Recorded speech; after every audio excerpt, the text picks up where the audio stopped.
They laughed the moment she walked through the gate. Not the friendly kind of laughter.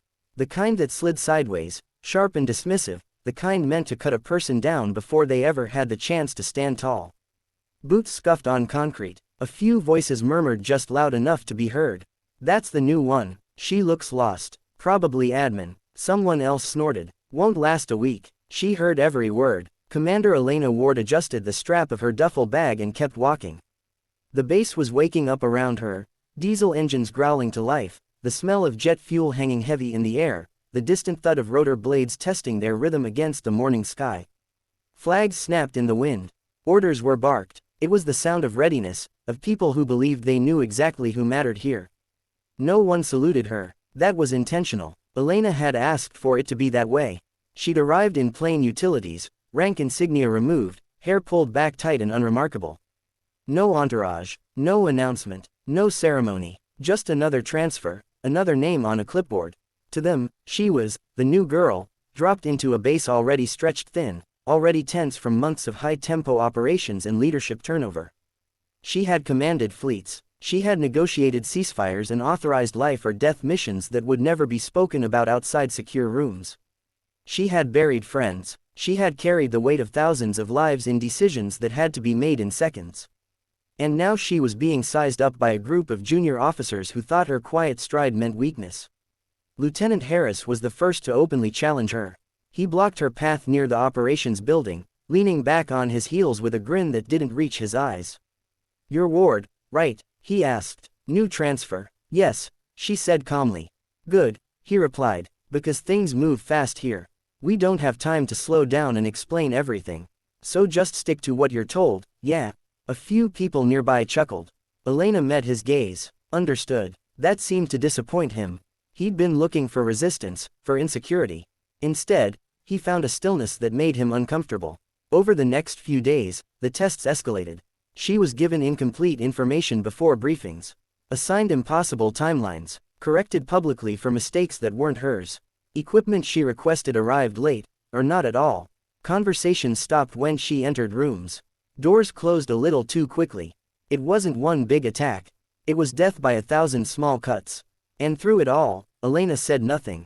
At night, alone in her quarters, she stared at the ceiling and let the exhaustion roll over her. Not from the work, she thrived on that, but from the reminder of how easily people underestimated what they didn't understand.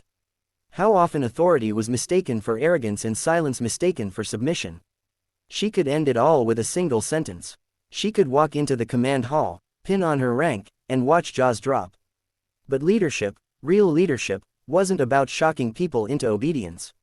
It was about knowing when to wait. The base was on edge for a reason. Intelligence reports had been coming in fragmented and contradictory. A hostile force was probing the region, testing response times, looking for gaps. Everyone knew something was coming. No one knew when. That uncertainty made people cruel. It was easier to push down than to look up. The breaking point came during a night exercise that turned very real, very fast. A simulated incursion became a live one when radar picked up unidentified aircraft skirting restricted airspace. Communications began to stutter. A patrol unit went dark. The operations floor filled with noise, overlapping voices, conflicting commands, fear creeping in through the cracks. Lieutenant Harris was in charge of the shift. He froze. Elena watched from the back of the room as he hesitated, waiting for confirmation that wasn't coming, flipping through protocols while the clock bled seconds. Every delay tightened the noose around the missing patrol. She stepped forward. "We need to reroute aerial recon now," she said, voice steady. "Pull Drone 3 off the exercise grid and push it east. They'll mask their approach through the ravine." Harris snapped at her. "Stay in your lane. You don't have the full picture." She didn't raise her voice. "I do." He ignored her. Another 30 seconds passed, then another. Finally, the base commander stormed in, face pale as reports came in that the patrol had made contact.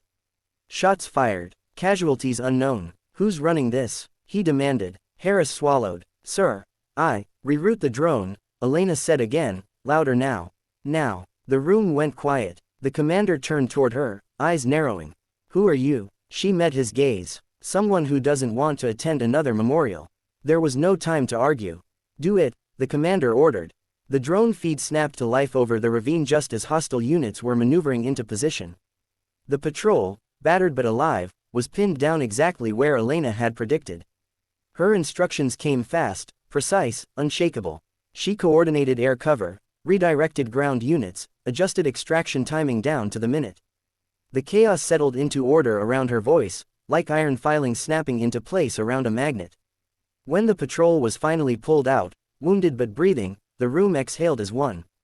Silence followed. Then the commander asked quietly, "Ward, what did you say your rank was?" Elena reached into her pocket and placed her insignia on the table.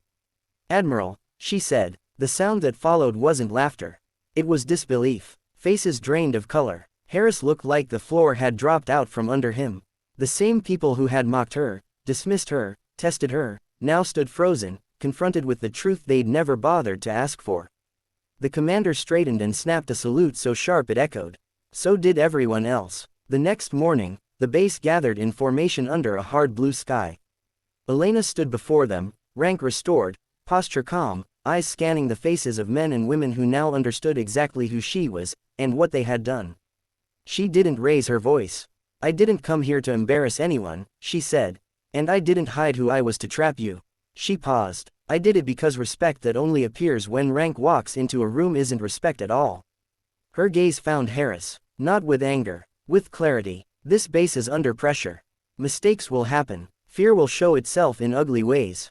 But if we turn on each other, we hand the enemy a victory they didn't earn. She took a breath. Leadership isn't proven by how you treat those above you. It's proven by how you treat those you think are beneath you. No one spoke. "From today on," she continued, "we move forward together. You will be judged by your actions, not your assumptions. By your integrity, not your ego. That is the standard. That is my promise. And it will be yours." The wind snapped the flags behind her. For the first time since she arrived, every eye on the base was filled with something different. Respect. Earned the hard way. Weeks later, as operations stabilized and the base found its rhythm again, Harris approached her office. He stood straighter now, quieter. "Admiral," he said, "I owe you an apology." She studied him for a moment. "Make it better," she replied. "That's all I ask." He nodded, understanding exactly what she meant. As he left, Elena looked out over the flight line, watching aircraft rise into the sky one by one. She thought of every time she'd been underestimated, every door that had closed before opening, every test disguised as cruelty. And she smiled, not because she had proven who she was, but because she had reminded them who they could be. Sometimes the strongest leader doesn't announce their power. They walk quietly into the storm, steady the chaos, and show everyone, by example, that true authority is built not on fear, but on character. And once you learn that lesson, you never forget it,